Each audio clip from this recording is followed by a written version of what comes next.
Hello dear citizens, and welcome to the ranking of my top 11 favorite people.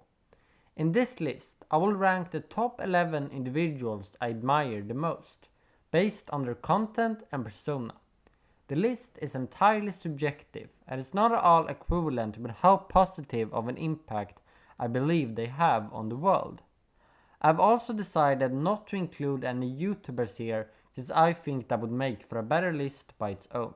So with that said, let's begin. I don't think we should. I think we should take a lot of it. And there's lots of bodies and corpses that have been piled up in the name of Christianity and Judaism as well. Number 11. Glenn Greenwald. Award-winning journalist Glenn Greenwald is basically the epitome of a great journalist. Brave, fact-based, nuanced, and with a clear milestone of what a good journalist should be. He's been either objectively correct or, in my subjective opinion, correct on everything I've heard him say, and he's a fantastic debater, who my favorite skill is the ability to call people out in a straight manner. He's also a super flexible journalist, comfortable in both producing material and holding speeches, debating others, or being in charge of interviews himself. You could say, well, is that a more accurate way of representing a person than just the standard portrait? And Picasso would say, well, in some ways, definitely, because it captures the transformative element. Number 10. Jordan B. Peterson. In fields connected to human emotions, I do think there is a room for hypothesis beyond the hardcore science.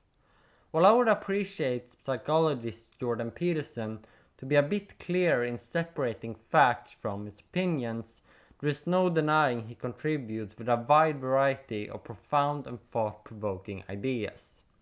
He is gifted with a voice borderline addictive, and I would almost want him to not be as skilled as he is, because I want to reflect over those ideas myself.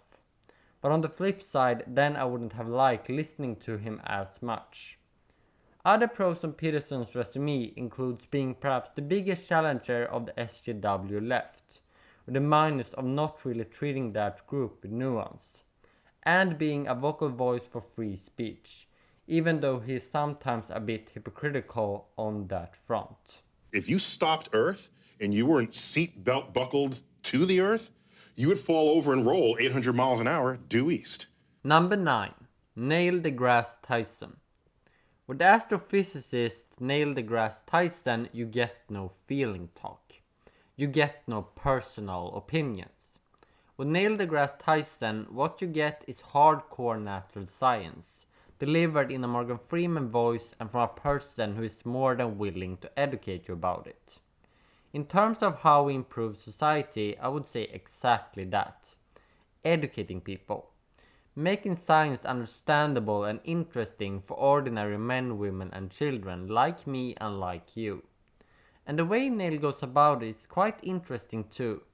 Instead of talking about the most important issues that affect us the most, Neil instead focuses on the things people themselves want to know about.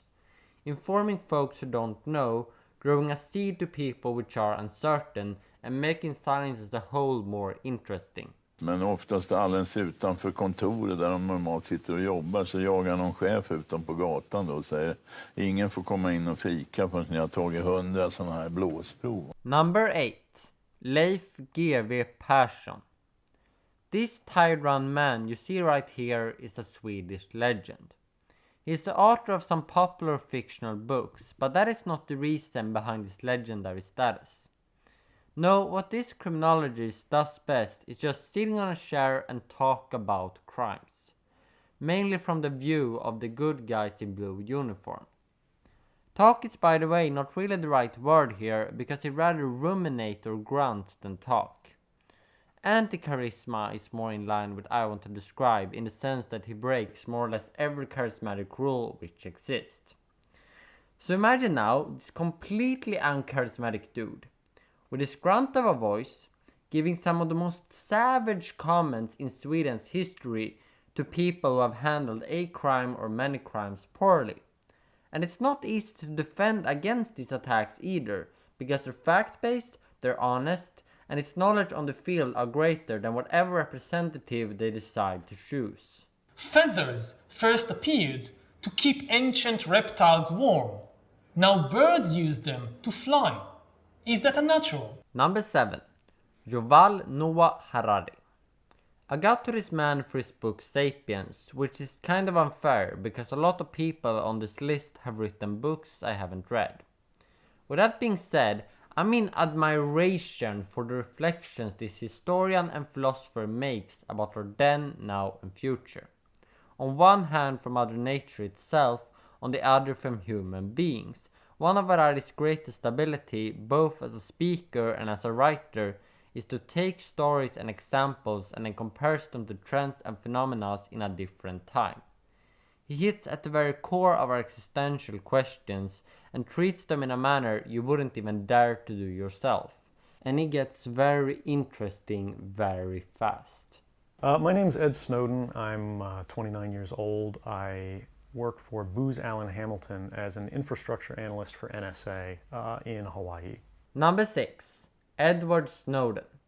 Hearing whistleblower Edward Snowden speak is a very special feeling because I at least subconsciously view him as a threat and as a wanted man, while he in reality is about as humble and peaceful as a human being can be. His action is needless to say heroic, not least because in every turn Snowden prioritized others over himself.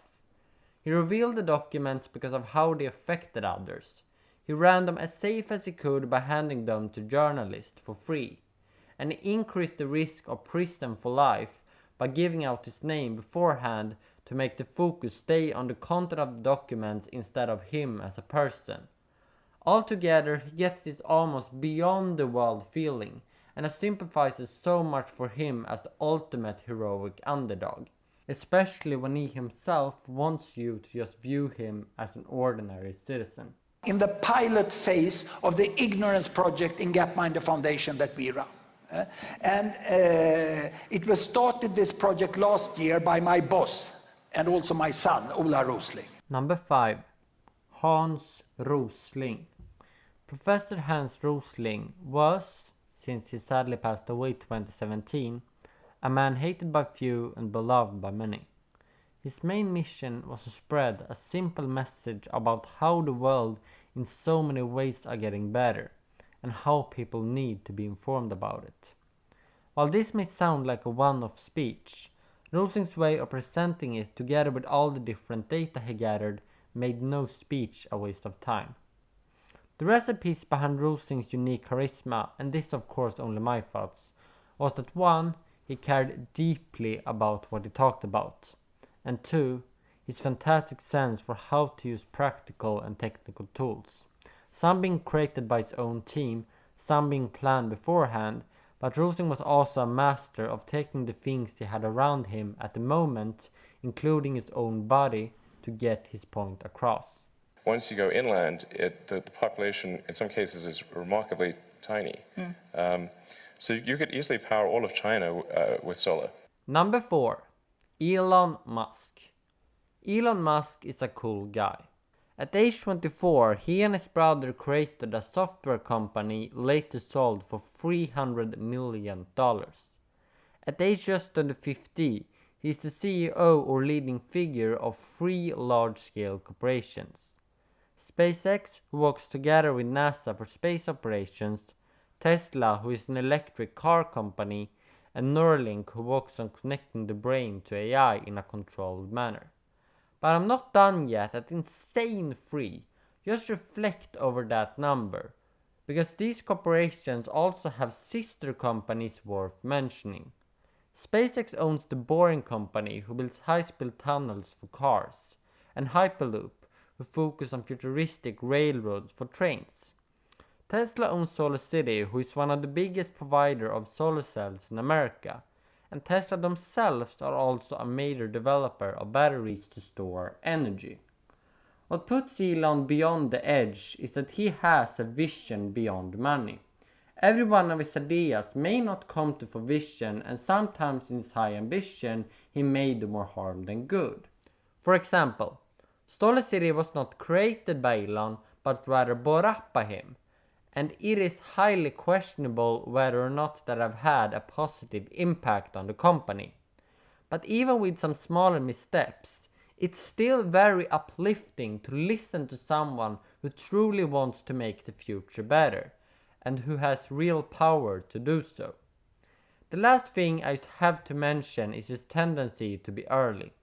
So this number 4 spot is not only awarded for what he has done, it's also about him cleaning up the road for others, suddenly making improving the future seems much easier and fun. But do you believe the President of the United States is a racist? I think name-calling is beside the point and doesn't actually accomplish anything. Number 3. Tulsi Gabbard. What I adore about Congresswoman Tulsi Gabbard is not that she's a soldier serving twice to the Middle East, neither that she endorsed Bernie Sanders in the primaries. No, what really separates Tulsi for me is how she continuously treats every single position of hers as a separate entity, dealing with them as small pieces in a mind-boggling complex network, and really not needing someone else's template to be complete. Take someone like Bernie Sanders. He is and calls himself a social democrat. He has a clear packages of social democratic reforms he wants to see implemented. Fine. Great for him, great for the country. But for me, already live in a country with these systems in place, also not that exciting. Tulsi Gabbard is something else. She's so smart that she does not need dividing neither people nor policies into boxes, but can take them all at face value. Something I believe makes her the ideal politician. Man behöver inte några krystade förklaringar varför Moderaterna backar när de för en politik som går emot egentligen 57% och stöds av 12% av deras egna väljare. Number 2. Tino Sanandaji. To understand this pick, you will either need an understanding of the migrant situation in Sweden or watch his 1-hour interview on the Rubin Report. I cannot think of another person who can discuss migration with economic spokesperson for the Sweden Democrats and have the YouTube viewers turn against him. Economist Tino Sanandaji puts the finger on everything I felt about Sweden's immigration policies but not been able to put words into. He puts facts and statistics straight and forward and expresses them in the simplest, most direct way possible. He criticizes the establishment for their immigration policies, but is also critical to the line of the Sweden Democrats, and never, ever dehumanizes the migrants themselves. Instead, Tino points out that immigration is not economically profitable, but also the reason why that is the case, and why we Swedes would have the same kind of problems in the same kind of situation. The bigger systemic problem Tino does not mainly view as the immigration itself, but rather the plethora of lies that have been told to conduct it.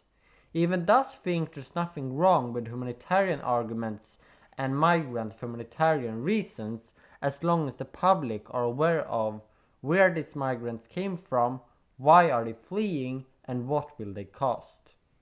Number 1. In editing, you usually think the movie's done before it's done. Quentin Tarantino. As Quentin the screenwriter and director, I truly put his movies above others of the same caliber. But it's not only about my feelings for them one by one, it's also about his film repertoire as a whole.